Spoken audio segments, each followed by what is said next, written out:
According to multiple royal insiders, Sarah is said to be blaming herself for the complete collapse of both her reputation and Andrew's. Those close to her say she's been pacing around Royal Lodge, the mansion she shared with Andrew, for years, surrounded by unopened Amazon boxes, cut off from her social circle, and more anxious than ever. It's the end of a long, strange royal chapter. Andrew has now been stripped of his prince title by royal decree, and after decades of paying what's described as peppercorn rent, he's agreed to give up the 30-room royal lodge. That decision alone marks one of the most dramatic royal downsizings in recent memory. But for Sarah, it's more than just losing an address. It's losing her sense of identity. For years, she's called Royal Lodge home, and Andrew, her ex-husband, her best friend. Even after their divorce in 1996, she stayed by his side, defending him in interviews, attending royal functions together, and calling their unusual living arrangement the happiest divorce in the world. Now, insiders say she's packing her things and preparing to move on, possibly out of the UK altogether. The invitations have dried up overnight, one source told the Daily Mail. She's always lived somewhat on the hoof, and aside from her children and grandchildren, there's not much left to keep her here. The shift is staggering. For decades, Sarah Ferguson managed to claw her way back into public favour after each scandal. Remember the toe-sucking photos in the 90s? She bounced back. The cash for access sting, where she was filmed offering introductions to Andrew for money. She somehow managed to survive that too. But this time feels different. This time the scandal doesn't belong to her alone. It's intertwined with one of the most disturbing royal controversies of all, the Epstein saga. Emails have emerged showing that even after Jeffrey Epstein's conviction for child exploitation, both Andrew and Sarah continued to have some level of contact with him. This revelation shredded years of public claims that they had completely severed ties. For Sarah, who once publicly apologized for taking money from Epstein to clear her debts, the resurfacing of those connections is catastrophic. She keeps repeating, "What if I hadn't done this or hadn't done that?" a friend reportedly said. It's a stunning moment of self-blame from a woman who has spent years trying to rebrand herself as a motivational author, a charity ambassador, and a mother who lives with heart. But now, all that PR polish seems to be crumbling. Even her publishing career has taken a hit. Her latest children's book, originally set for release in October, has quietly been delayed to late November, a move that the bookseller and BBC News confirmed, but that her publisher, New Frontier Publishing, refused to comment on. For a woman who once described writing as her path back to joy, it's another door closing, at least for now. Sources say Sarah's PR fixes have been in overdrive. She's reportedly told her team that she wants to pivot toward female positivity, essentially rebranding herself as a mentor for women who've made mistakes and want to start over. On paper, that sounds noble. But in practice, the timing couldn't be worse. The media isn't interested in redemption arcs right now, they're interested in accountability. And Sarah's association with Epstein, even if it was primarily through Andrew, makes her radioactive in certain circles. As one insider bluntly put it, even people who defended her a month ago don't want to be seen with her now. It's not hard to see why. Sarah's entire public persona was built on resilience, the ability to fall, apologize, and rise again. But in today's climate, especially with renewed scrutiny over royal privilege and double standards, those PR comebacks feel out of touch. And perhaps the most damning part of this whole saga is how it reveals the fragility of royal loyalty. For years, Sarah's unwavering support of Andrew was framed as romantic, even admirable. She stood by him through public humiliation, legal challenges, and social ostracization. But loyalty can become complicity, and the line between love and denial can blur beyond recognition. Even within royal circles, the sympathy well has dried up. According to insiders, it's not just a question of her finances, now it's her willingness to lie. Those words are chilling. It means that behind palace walls, even those accustomed to secrecy and discretion believe Sarah may have crossed an unforgivable line. Her daughters, Princess Beatrice and Princess Eugenie, are said to be gently pushing her toward a rebrand, one that leans into motherhood and philanthropy, while quietly distancing from Andrew's implosion. It's a balancing act that echoes what Prince Harry and Meghan Markle faced when they stepped back from royal duties.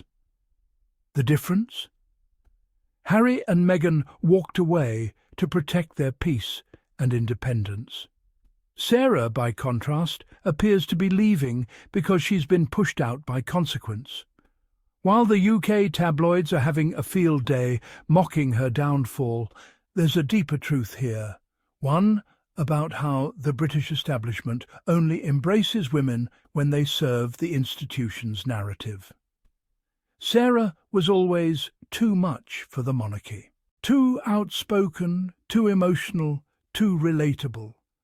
They mocked her for her weight, her mistakes, her ambition, and yet they still used her when it was convenient, parading her at royal weddings and public events whenever the family needed a familiar, friendly face. Now that she's tainted by scandal again, those same doors are slamming shut. Even her pets, the late Queen Elizabeth's beloved corgis, became a point of public speculation. When news broke that Andrew and Sarah were leaving Royal Lodge, people wondered, what would happen to Muick and Sandy? Buckingham Palace later confirmed that the corgis will remain with the family. But even that statement was careful, deliberately vague about which family member would keep them. It's almost poetic. Sarah and Andrew's companionship boiled down to 2 dogs and an uncertain home address. For all the grandeur of their titles and estates, their lives now look small, a tangle of unopened boxes, lost invitations, and PR strategists trying to script redemption out of disgrace. Andrew, now officially a private citizen, is expected to move to the Sandringham estate in Norfolk, the royal equivalent of exile. He'll no longer carry his HRH title or enjoy the privileges that came with being the Queen's favourite son. And Sarah? She's facing the reality of starting over in her mid-60s, with her reputation in tatters and her finances uncertain. But what's truly fascinating is how the British media is covering it. The same tabloids that relentlessly attacked Meghan Markle for everything from avocado toast to nail polish are now treating Sarah's situation with a bizarre blend of pity and voyeurism. Headlines like "Heartbroken Fergie blames herself" and "Lonely Duchess packs up Royal Lodge" show that when it comes to white royals in crisis, the tone softens. There's sympathy, nuance, excuses. Compare that to how they've covered Meghan, a self-made woman of colour who built her own career, left the UK, and found happiness outside the royal machine. She was vilified for exercising independence. Sarah is pitied for losing hers. It's a double standard that's been alive in the royal narrative for decades. And ironically, Sarah herself once admitted she felt jealous of Meghan for being embraced by Harry's love and for having the courage to break free. Now, as she considers leaving the UK herself, perhaps she understands that liberation isn't scandalous. It's survival. Those close to Sarah say she's considering homes abroad, possibly in Europe or the US. One source told The Mail on Sunday, She has nowhere else to turn. It's a tragic admission, but also a revealing one. After years of clinging to royal proximity, Sarah now finds herself with no palace protection, no soft headlines, and no social safety net. And yet there's still a kind of poetic justice in how things have come full circle. Because for years, Sarah Ferguson was used as a distraction, the fun duchess, who made the monarchy look approachable, even when the institution itself was deeply flawed. Now, as the monarchy grapples with its image crisis, King Charles's health, the Prince Andrew scandal, and the growing public sympathy for Harry and Meghan, Sarah's fall, becomes another cautionary tale of how this institution eats its own when convenient. From royal lodge to reality check, the message is clear. The crown protects no one but itself. Still, if history has taught us anything, it's that Sarah Ferguson rarely stays down for long. She's reinvented herself before as an author, a talk show guest, a Weight Watchers ambassador, even as a charity spokeswoman. But this time, the comeback would require more than a public apology or a TV interview.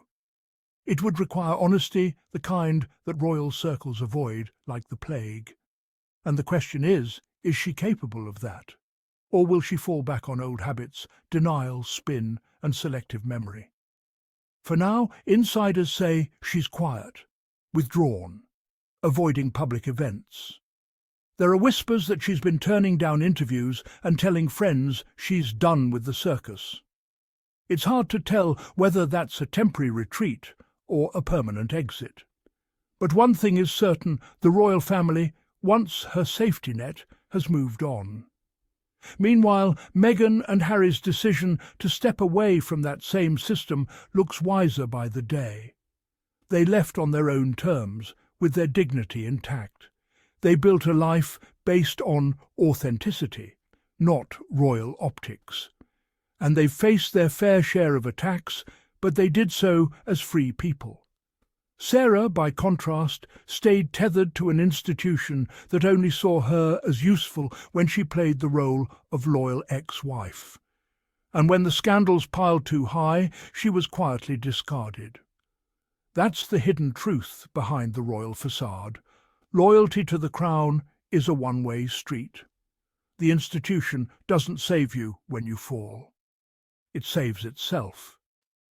So, as Sarah Ferguson contemplates her next move, whether it's a memoir, a PR rebrand, or a quiet life abroad, the public will be watching.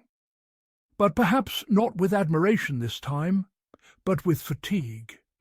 Her story, once a fairy tale of second chances, now reads like a cautionary tale of what happens when privilege meets denial.